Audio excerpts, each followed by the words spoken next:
Welcome students once again. आज मैं आपको बताने जा रहा हूं कि क्या होते हैं stderr और क्या होते हैं stdout.write फंक्शन इन पाइथन, और ये कैसे अलग होते हैं आपके स्टैंडर्ड आउटपुट फंक्शंस जैसे कि प्रिंट होता है उससे, और इनको हम कैसे यूज करेंगे और कहाँ यूज करेंगे। किंतु ये सारी चीजों को समझने से पहले एक छोटी सी इंफॉर्मेशन मैं आपको देना चाहूंगा कि क्या होती हैं स्ट्रीम्स इन पाइथन। बहुत टेक्निकलिटीज को छोड़ते हुए अगर सिंपल टर्म्स में मैं आपको समझाऊं कि streams is a flow of information या फिर फ्लो ऑफ डेटा या फिर flow of bytes from one place to another place in the system. Computer system में एक स्थान से दूसरे स्थान पर जब इंफॉर्मेशन का फ्लो होता है, बाइट्स का फ्लो होता है, तो हम उसको कहते हैं स्ट्रीम्स। और ये कितने प्रकार की स्ट्रीम्स होती हैं, यहाँ पे कुछ एग्जांपल्स हैं स्ट्रीम फ्लो के, मींस फ्लो ऑफ डेटा या फ्लो ऑफ इंफॉर्मेशन के। जब हम फाइल से डेटा को रीड करते हैं तो फाइल से आपके कंप्यूटर में डेटा आता है, वो इनपुट स्ट्रीम हो जाता है। जब आप फाइल में डेटा को लिखते हैं तो वो आउटपुट स्ट्रीम के थ्रू सारे के सारे डेटा या बाइट्स आपकी फाइल में जाके सेव होते हैं। आपके कीबोर्ड से डेटा फ्लो हो रहे हैं टुवर्ड्स द मेमोरी, या फिर आपके प्रोग्राम से या आपके फाइल से फ्लो हो रहे हैं towards the console that is towards the monitor. ये सब के सब फ्लो, ये सब के सब स्ट्रीम्स कहलाते हैं। और भी एग्जांपल है नेटवर्क कनेक्शंस में, जब इंटरनेट आप यूज करते हैं या नेटवर्क यूज कर रहे हैं तब भी इंफॉर्मेशन का फ्लो होता है। और दूसरा, जब किसी टेम्पररी मेमोरी में डेटा स्टोर होता है और वहां से वो निकलता है अपने सही स्थान पर जाता है, वो सब हमारे फ्लो होते हैं और वो सब हमारे कहलाते हैं स्ट्रीम्स। इसके बाद हम लोग देखते हैं क्या होता है stderr। तो स्टैंडर्ड एरर एक खास स्पेसिफिक स्ट्रीम होती है जो कि डायग्नोस्टिक के लिए, एरर को हैंडल करने के लिए, एक्सेप्शंस को हैंडल करने के लिए बनाई गई एक सुविधा है, एक स्ट्रीम है। और stderr भी स्क्रीन पर आपके आउटपुट कंसोल्स पे मैसेजेस को प्रोवाइड करने का काम करता है, किंतु ये अलग है। ये प्रिंट फंक्शंस या फिर दूसरे राइट इत्यादि मेथड से बिल्कुल अलग है, क्योंकि ये एक्सेप्शंस को हैंडल करने के बाद एरर मैसेज को प्रोवाइड करने के लिए या एरर मैसेज को डिस्प्ले करने के लिए बनाई गई स्ट्रीम होती है stderr। और ये किसी भी प्रोग्रामर को मदद करती है एरर्स को पकड़ने में, मींस एरर के डायग्नोस्टिक्स में, एरर को समझने के लिए और एरर को हैंडल करने के लिए। और जब भी कोई मैसेज stderr से, मींस स्टैंडर्ड एरर स्ट्रीम से होते हुए हमारे पास आता है, आउटपुट में शो होता है, इसका मतलब ये हुआ कि कोई ना कोई एरर अकर हुई है, तो वो मैसेज अकॉर्डिंगली हमारे पास कंसोल में शो हुआ। किंतु ये एरर मैसेज है या फिर एक सिंपल आउटपुट का मैसेज है, इन दोनों में अंतर करने के लिए इसका रंग भी अलग हो जाता है, इसका कलर कोड अलग हो जाता है, ये रेड कलर में आ जाता है, जिससे कि किसी भी प्रोग्रामर को ये पता चलते रहे कि भाई जो मैसेज आया ये रेगुलर आउटपुट का मैसेज नहीं है, बल्कि ये किसी एरर मैसेज का पार्ट है। तो आइए देखते हैं इसका एक छोटा सा प्रैक्टिकल। जैसा कि मैंने आपको पिछले वीडियो में बताया था कि stdin हो या फिर stdout हो या फिर stderr हो, इन सब के लिए हमको इंपोर्ट करना पड़ता है sys मॉड्यूल को। मैं सबसे पहले आपको डिफरेंस दिखाऊंगा in the colour coding of the error message. और मैं यहाँ पर एक सिंपल सी प्रिंट स्टेटमेंट लिखता हूँ, this error message is from print function. और उसके बाद हम लोग लिखते हैं sys.stderr.write। ये हमारा राइट हो गया stderr से। स्लैश n लगा देते हैं क्योंकि दोनों अलग अलग लाइंस में आ जाए हमारे पास। रन किया और ये हमारा सिंपल प्रिंट स्टेटमेंट का आउटपुट था, एरर मैसेज या जो भी आउटपुट बोले, और ये हमारा आउटपुट आया कहाँ से, stderr.write से। नंबर 1, कलर कोडिंग चेंज हो गई। अच्छा, कलर कोडिंग के चेंज हो जाने से किसी प्रोग्रामर को पता चलता रहता है कि जो मैसेज डिस्प्ले हुई है वो एक सिंपल मैसेज नहीं है जो किसी stdout से या फिर किसी प्रिंट स्टेटमेंट से बनी हुई मैसेज है, बल्कि ये एक एरर मैसेज है। तो कलर कोड से पता चल जाता है। लेकिन एक्चुअली इसका काम कलर कोड अकेला नहीं होता है, ठीक है, कलर कोड तो एक पार्ट हो गया। होता क्या है, ये जो स्टेटमेंट है ना हमारा, इसके प्रिंट होने के लिए जो पूरा का पूरा मैसेज है वो stderr स्ट्रीम के अंदर गया, और जो एरर स्ट्रीम है, जो एरर प्रोड्यूस करने का काम करती है, जो एरर को शो करने का काम करती है, डिस्प्ले करने का काम करती है, एरर मैसेजेस को कैच करके डायग्नोस करके शो करती हैं, ये उस स्ट्रीम में चला गया, और वो स्ट्रीम्स इसी प्रकार से एरर के मैसेजेस को शो करती हैं, इसलिए ये चेंज कलर में या रेड कलर में आ गया है। मोर प्रैक्टिकल एग्जांपल मैं आपको दिखाता हूँ। यहाँ पर अब हम लोग इनकरेक्ट इनपुट को करने जा रहे हैं। यहाँ पे एक वेरिएबल है और इनपुट मैं ले रहा हूँ, और कौन सा, इंटीजर इनपुट, और यहाँ पे लिखते हैं हम एक message, enter integer value, print value is, और यहाँ पे हम अपने वेरिएबल को लिख दिए। सिंपल सी, एक बहुत ही सिंपल 2 लाइन का स्टेटमेंट है ये। रन किया, अब बोलता है एंटर द इंटीजर वैल्यू, हमने एक वैल्यू एंटर की और ये शो हो गया। किंतु यदि मैं कुछ और कर दूं तब क्या होगा, ये आया एरर मैसेज। तुरंत आपके स्टैंडर्ड एरर स्ट्रीम ने इस मैसेज को, इस इनपुट को ट्रैक किया, ये इनकरेक्ट इनपुट है, और यहाँ पे शो कर दिया आपको बहुत बड़ा सा एरर मैसेज। अब इतना बड़ा एरर मैसेज आने के स्थान पर यदि हमारा खुद का बनाया हुआ एरर मैसेज आए तो कैसा रहेगा, इसके लिए हम इसको ट्राई और एक्सेप्ट ब्लॉक में डाल देते हैं। सही इनपुट किया तो ठीक, वेल, और अगर इनकरेक्ट इनपुट किया, एक्सेप्शन अराइज हुआ, तो हमारे पास sys.stderr स्ट्रीम काम करने वाली है to display the message.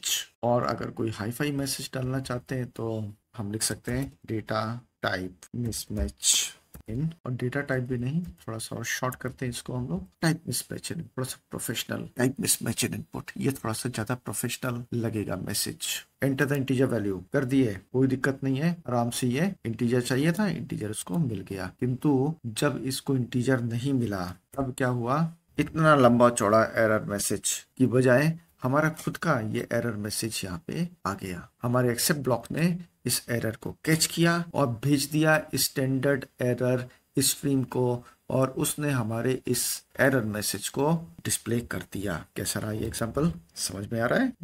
Welcome once again. और आज हम लोग पढ़ने जा रहे हैं Python's standard print function and sys.stdout.write method. इन दोनों मेथड्स और फंक्शन में काफी समानताएं हैं और दोनों के ही अपने एडवांटेज और डिसएडवांटेजेस हैं। प्रिंट फंक्शन बहुत ही कॉमन फंक्शन है और इसको आप हमेशा ही यूज करते हुए आ रहे होंगे सिंस वेरी बिगिनिंग, शुरुआत से ही। किंतु sys.stdout.write के विषय में आप कम जानते होंगे क्योंकि अक्सर स्टूडेंट्स इनको यूज नहीं करते हैं। sys.stdout.write के पहले हम लोग ने sys.stdin.readline, sys.stderr, ये 2 मेथड्स को भी हमने पढ़ा था। ये तीनों के तीनों जो मेथड्स होते हैं ना, ये लो लेवल की प्रोग्रामिंग या लो लेवल के मेथड्स कहलाते हैं। इनके अपने एडवांटेजेस हैं, किंतु आगे बढ़ने से पहले आपको ये शब्द लो लेवल को समझना आवश्यक है। अब लो लेवल का जो अर्थ होता है ना, वो ये नहीं कि कोई नीचे के स्तर की चीजें या कोई बड़ी आसान या यूजलेस चीजें, ऐसा नहीं होता है। हम कंप्यूटर्स पे जब काम करते हैं, स्पेशली प्रोग्रामिंग का, तो हम मशीन को इंस्ट्रक्शंस देते हैं थ्रू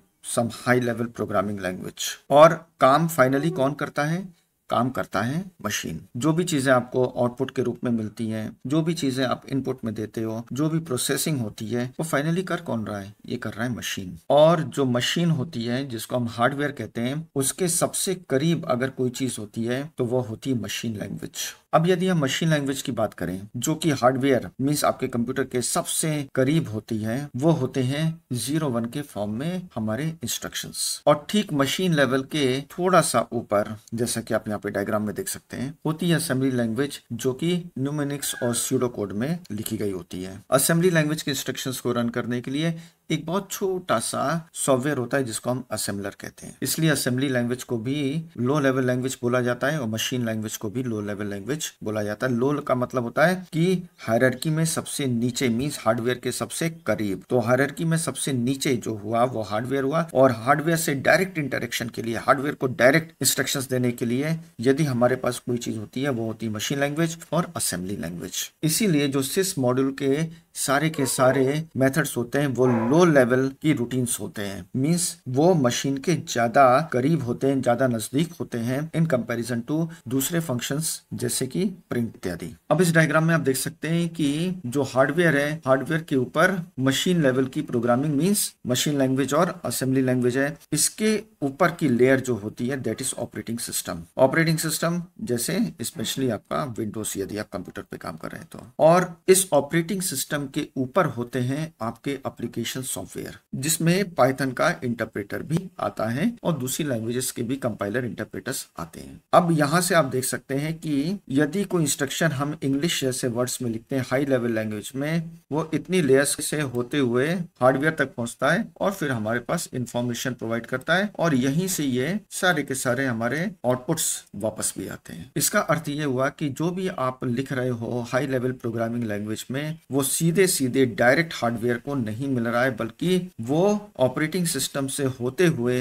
हार्डवेयर तक जा रहा है। तो निश्चित है कि जो भी इंस्ट्रक्शंस हम लिखते हैं हाई लेवल लैंग्वेज में, वो टाइम टेकिंग होते हैं कंपैरिजन टू द असेंबली या फिर मशीन लैंग्वेज।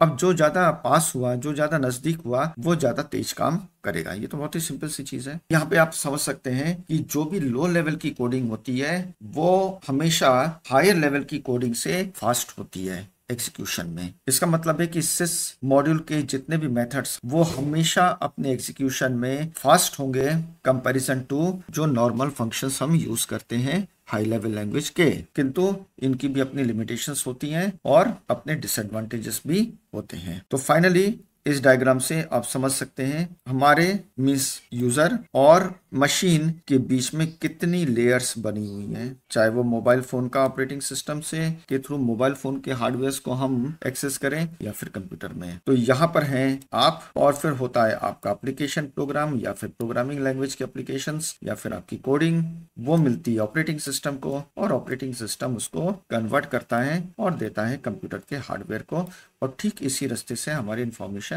वापस भी हम तक आती है। तो ये हो गया था छोटा सा introduction about what is low level routines या लो लेवल का अर्थ क्या होता है। अब हम लोग देखेंगे कि प्रिंट फंक्शन में और stdout.write मेथड में क्या कंपैरिजन हो रहा है, कौन बेटर है। यहाँ पे जो फैक्ट लिख दिया गया है सबसे ऊपर कि आप प्रिंट फंक्शन यूज करें या stdout.write को यूज करें। फाइनली आपका प्रिंट फंक्शन जो होता है वो भी sys.stdout फंक्शन मेथड को ही एक्सेस करता है, कॉल करता है अपने काम के लिए। तो एग्जीक्यूशन ऑफ द सॉफ्टवेयर के एग्जीक्यूशन के लिए फास्ट कौन होगा? निश्चित है कि यदि आप sys.stdout को यूज करते हैं तो वो फास्ट होगा in comparison to print function. अब जितने भी प्रिंट फंक्शन हम लिखते हैं वो ऑटोमेटिकली न्यू लाइन जनरेट कर देते हैं। इसका मतलब है कि 3 या 4 प्रिंट स्टेटमेंट हमने लिखा है तो फिर वो ऑटोमेटिकली अलग अलग लाइंस में एक के नीचे एक वर्टिकली ही आएंगे। यदि हम चाहते हैं कि प्रिंट स्टेटमेंट्स एक लाइन में अपने सारे के सारे आउटपुट्स को दे तो हमारे पास एक तरीका होता है that is end is equal to empty string. इसका एग्जांपल देने की आवश्यकता नहीं क्योंकि प्रिंट स्टेटमेंट तो बहुत ही सिंपल सी चीज है और हमेशा हम लोग यूज करते हुए आ रहे थे। आगे लिखा है यहाँ पे कि जो sys.stdout.write फंक्शन है ये लो लेवल है और हो सकता है कि ये बिगनर्स के लिए सुटेबल ना हो और इसके लिए सिस मॉड्यूल की आवश्यकता पड़ती है। तो कुछ स्टेप्स हमको यहाँ पे यूज करने पड़ते हैं फॉर द sys.stdout.write मेथड को यूज करने के लिए। अच्छा, इसके साथ साथ sys.stdout.write मेथड होता है, इसमें हम न्यूमरल्स को इजीली प्रिंट नहीं कर सकते ऑल्दो एडवांस लेवल की चीजें होती हैं। सिंपल सेंस में हम सिर्फ इसको स्ट्रिंग में ही, हम यहाँ पे सिर्फ स्ट्रिंग्स को ही शो कर सकते हैं, हम सिर्फ स्ट्रिंग्स को ही डिस्प्ले या आउटपुट करवा सकते हैं। आप बोलोगे कि प्रिंट स्टेटमेंट तो ज्यादा बेटर है क्योंकि वहां पे हम न्यूमरल्स को भी शो कर सकते हैं, स्ट्रिंग्स को भी शो कर सकते हैं। हाँ, ये अंतर तो है कि प्रिंट स्टेटमेंट अधिक फ्लेक्सिबल है, अधिक इजी है समझने के लिए, इसलिए प्रोग्रामिंग हमेशा हम लोग प्रिंट स्टेटमेंट के आउटपुट्स को पढ़ के ही शुरू करते हैं। और इंटरनली जैसे मैंने आपको बताया कि प्रिंट फंक्शन भी इसी मॉड्यूल को, इसी मेथड को यूज करता है अपने आउटपुट को देने के लिए। इसका मतलब ये हुआ कि प्रिंट फंक्शन भी आपके आउटपुट को स्ट्रिंग में कन्वर्ट करने के बाद ही उसको शो करता है। तो ये तो हो गई इंटरनल बातें और आपके कंसेप्ट को मैंने थोड़ी सी क्लियरिटी देने की कोशिश की है। अब चलते हैं और जल्दी से sys.stdout.write मेथड को यूज करना सीखते हैं। तो आ गए हम लोग अपने पाई चार्ट में और सबसे पहले एज यूजुअल हमने इंपोर्ट किया है sys मॉड्यूल को और यहाँ पर हम sys.stdout.write मेथड को लिखेंगे। पे 2 लाइंस में लिखने जा रहा हूँ। दोनों लाइंस हमारी आउटपुट होंगी इन अ सिंगल लाइन, देख सकते हैं आप। और ये चीज यदि हम प्रिंट स्टेटमेंट के थ्रू लिखते हैं तब हमारा आउटपुट कुछ इस प्रकार से आता। अलग अलग लाइंस में हमने अपने आउटपुट को दे दिया है। हाँ, अगर मैं end is equal to empty string का यूज करूं तो फिर हमारे आउटपुट एक लाइन में आ जाते हैं। तो ये बहुत ही सिंपल और 2 लाइन का एग्जाम्पल मैंने आपको बता दिया और साथ ही साथ मैंने आपके कुछ कंसेप्ट को भी क्लियर कर दिया है थ्योरी के माध्यम से। फाइल हैंडलिंग को समाप्त करने से पूर्व एक अंतिम छोटा सा टॉपिक रह गया है और ये आपके सिलेबस में है। इसका नॉलेज होना आपके लिए आवश्यक है, किंतु बहुत डीप या फिर बहुत प्रैक्टिकल एग्जाम्पल की आवश्यकता आपको नहीं पड़ेगी। सिर्फ आप इसको देखिए और याद रखिए कि ऐसा कुछ होता है। वो टॉपिक क्या है? वो टॉपिक है file objects attributes. File object means file का जो हैंडल है। फाइल का जो हैंडल है उसके एट्रीब्यूट्स, उसकी कैरेक्टरिस्टिक्स, उसके साथ कौन कौन से एट्रीब्यूट्स जुड़े रहते हैं, इनकी जानकारी मैं आपको प्रैक्टिकली दूंगा। पहले प्रैक्टिकल, उसके बाद थ्योरी। आ गए अपने पाई चार्ट में और मैं यहाँ पे फाइल क्रिएट करूंगा और उसमें कुछ टेक्स्ट में लिखूंगा with a new line characters. एक पाथ नाम का वेरिएबल बनाते हैं और उसमें हम अपनी फाइल का नाम लिख देते हैं। ये हमारी फाइल हो गई। पाथ मैंने पूरा क्यों नहीं दिया है? क्योंकि मैं रिलेटिव पाथ को ही यूज करूंगा, मींस करेंट डायरेक्टरी में अपनी फाइल को रखूंगा। और इसके बाद एक वेरिएबल मैंने ले लिया है जिसमें मैंने कुछ लाइंस ऑफ टेक्स्ट लिखी है। ये लाइंस ऑफ टेक्स्ट इसीलिए हैं क्योंकि every string is separated by a new line character. और हमने अपने फंक्शन को कॉल किया जिसमें मैंने फाइल का पाथ यहाँ से भेज दिया। अब ठीक इस चैप्टर के खत्म होने के बाद मैं आपको फंक्शंस पढ़ाऊंगा। फंक्शन लिख रहे हैं to write the data into the file. File open नाम का इस फंक्शन की डेफिनेशन और यहाँ पे हमने इसका एक पैरामीटर पास कर दिया और उसको रिसीव कर लिया। और फाइल नाम का एक ऑब्जेक्ट बनाया हमने, मींस फाइल हैंडल बनाया और यहाँ पे हमने अपनी फाइल का नाम दे दिया। इस वेरिएबल में है फाइल का नाम और फिर हमने अपने इस टेक्स्ट को फाइल के अंदर राइट करवा दिया। और चूंकि मैंने फाइल को क्लोज नहीं किया था इसलिए मैं फाइल को क्लोज कर देता हूँ। फाइल को मैंने क्लोज कर दिया। प्रोग्राम को रन करते हैं। प्रोग्राम सक्सेसफुली रन हो गया है और हमारी ये फाइल output.txt के नाम से बन के तैयार हो गई है with some lines of text. इस प्रोग्राम को मैं हटा रहा हूँ और अब हम लोग फाइल को ओपन करेंगे to read the contents from the file. File को ओपन किया हमने। पहला एट्रीब्यूट क्लोज्ड, इसको यहाँ पे लिखा। आउटपुट हम लोग एक साथ देखेंगे। फिर हम लोग ने एनकोडिंग नाम के इस एट्रीब्यूट को यूज किया और ये बताएगा कि हमारी एनकोडिंग यूनिकोड में UTF-8 में है कि नहीं है। तीसरा एट्रीब्यूट इज अ मोड, किस मोड में हमारी फाइल ओपन हुई है। मोड आप जानते होंगे, reading, writing, read binary etcetera, ये हमारे मोड्स होते हैं। चौथा एट्रीब्यूट होगा न्यू लाइंस का, कि कितने न्यू लाइंस हमको मिलते हैं। रन करते हैं अपने प्रोग्राम को और यहाँ पे आउटपुट है इज क्लोज्ड। अभी हमारी फाइल क्लोज नहीं हुई है तो ये फॉल्स आ रहा है। Encoding UTF-8 Unicode, access mode reading है, new lines found none. Although हमने न्यू लाइंस तो डाली है अपनी फाइल्स में तो यहाँ पे नन क्यों आ रहा है? ठीक, इसके लिए हमको अपने फाइल के कंटेंट्स को रीड करना होगा। किसी वेरिएबल में जरा रीड करके रख लेते हैं fp.read और फिर से एक बार रन करते हैं। इस बार इसने न्यू लाइंस फाउंड ये शो कर दिया है। तो फाइल के हैंडल, फाइल के ऑब्जेक्ट के साथ हमारे पास होते हैं 4 एट्रीब्यूट्स, क्लोज्ड, एनकोडिंग, मोड और न्यू लाइंस। अब चलते हैं इनकी थ्योरी भी मैं आपको दिखा देता हूँ। ये इसकी थ्योरी है, एनकोडिंग, मोड, क्लोज्ड और न्यू लाइन। नेम एट्रीब्यूट मैं आपको बताना भूल गया था, इसको भी हम देख लेते हैं। Print name of the file fp.name, ये हमारा 5वां एट्रीब्यूट भी आ गया। फिर से रन किया अपने प्रोग्राम को और इसने फाइल का नेम भी शो कर दिया है। बैक टू थ्योरी, ये हमारी थ्योरी जो मैंने अभी आपको प्रैक्टिकल करके बताई है, यही चीज यहाँ पे लिखी हुई है। तो फाइल हैंडल का ये चैप्टर मैं क्लोज करता हूँ। जितनी बातें इस फाइल हैंडलिंग के चैप्टर में आपके बोर्ड एग्जाम से संबंधित थी, मैंने वो सारी की सारी चीजों को कवर किया है, प्रैक्टिकली कवर किया है और को बहुत ही आसान तरीके से मैंने आपको समझाने की ये कोशिश की है। मुझे आशा है कि आपको ये समझ में आ रहा होगा। तो फाइल हैंडलिंग को यहाँ पे अब समाप्त करते हैं और अगली वीडियो क्लास में मैं आपसे फिर मुलाकात करूंगा और वो आधारित होगी फंक्शन नाम के चैप्टर पर। सो बाय फॉर नाउ।